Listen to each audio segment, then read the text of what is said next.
mugamba mutya mmwe mwenna abali ku channel yaffe eyitibwa Kyayiti YouTube channel yaffe. Kyembasaba mugane maaso nagyegatako kigenda kuba kirungi n'ekyala likinga video. Kati olunaku olwaleero njagadde mu abaana abawala mbalage engeri gy'olina okulongosaamu toyi eyo nga tonnaba gigendamu, engeri gy'olina ogikolamu nga tonnaba gigendamu, ereme kusiiga buwuka obwo obusinga obbasumbuwa wansi, ereme basiiga kandida ki byonna.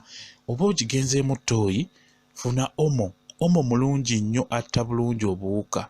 Omo omufuna mu maasemaasemu nga bwolaba ndi mu kikola nga tonnaba gigendako toyi eyo, naddala ezo enzungu.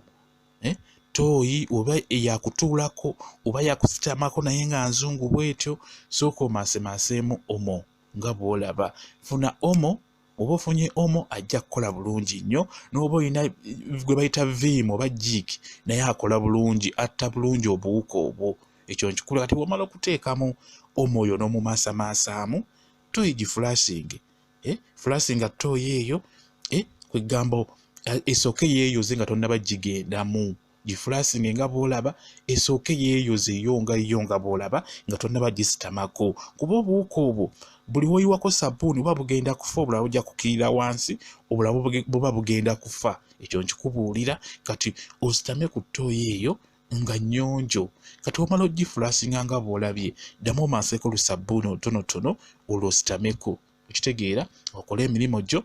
Omala ogikola okole ekiddako fulasinga. Okitegeera, ddamu omaasemaaseko bw'otyo, awo ositameko otandike. Kigenda kukuyamba gwe omwana omuwala oba omukyala okufuba okulaba ng'otta obuwuka obwo. Toyi neweziba nga za waka, mukikole bwe mutyo. Togigendawo nga tosoose gifulasinga, tosoose kuyiwamu kasabbuuni. Birina okubeerawo mu toyireti ebintu ebyo: sabbuuni, viimu oba jiiki.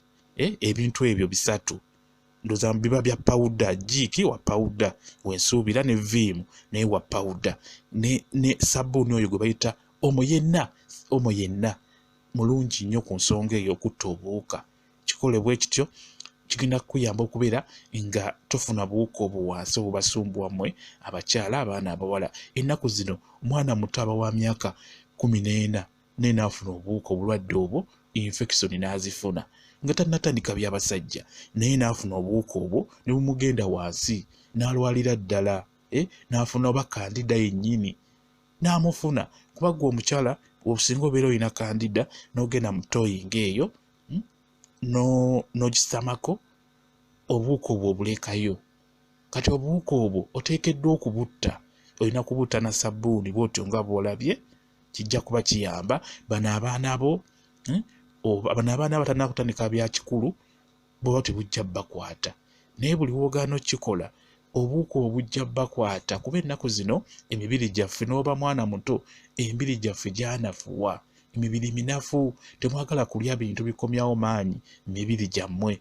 Ky'obalaba kati osanga omwana muto myaka 15 ng'alina obuzibu obwo, infection nga zimuluma, nga zimufuukidde ekizibu. Ekyo nkibabuulira.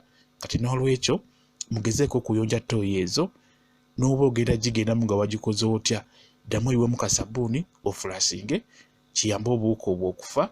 Wonna n'oba ogenze eyo mu ttawuni, ezo ez'omu ttawuni n'owulira ng'embeera egususseeko, sooka ogule kasabbuuni ku dduuka, gula ka omo ku dduuka, genda nako mu toyi eyo, ezo ezibeera ez'omu kibuga ezo zetusasula ogendamu, genda nako.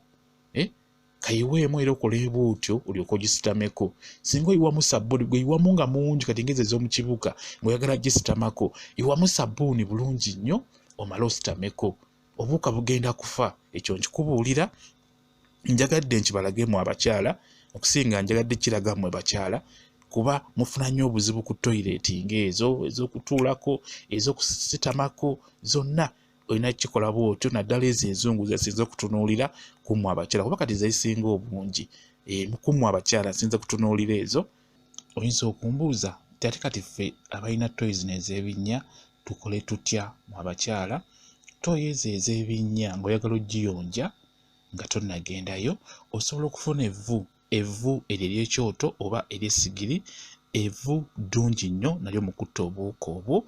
Toyi y'ekituli eyo ey'ekinnya, oddira evvu eryo n'olimaasamasa ku toyireti okwo kungulu ku kituli ekyo, ngamba ezo ttooyi muzitegeera ezo ezitali zino enzungu wabula zino ezaffe eza bulijjo ey'okusitamako obusitami ey'ekituli. Ofuna evvu n'olimaasa ku kituli okwo kwennyini evvu ddungi nnyo nalo mu kutta obuwuka obwo. Oba osobola oginyookeza gye bayita okunyookeza, osobola okuddira ebipapula naye n'okikola nga wooli tovaawo n'oyiwa ebipapula ku kituli kya ttooyi ekyo n'okoleeza omuliro n'okoleeza ebipapula ebyo ekyo bayita okunyookeza ttooyi n'okuma ebipapula ne byakira ku kituli ekyo ne byakira ku kituli bulungi nnyo.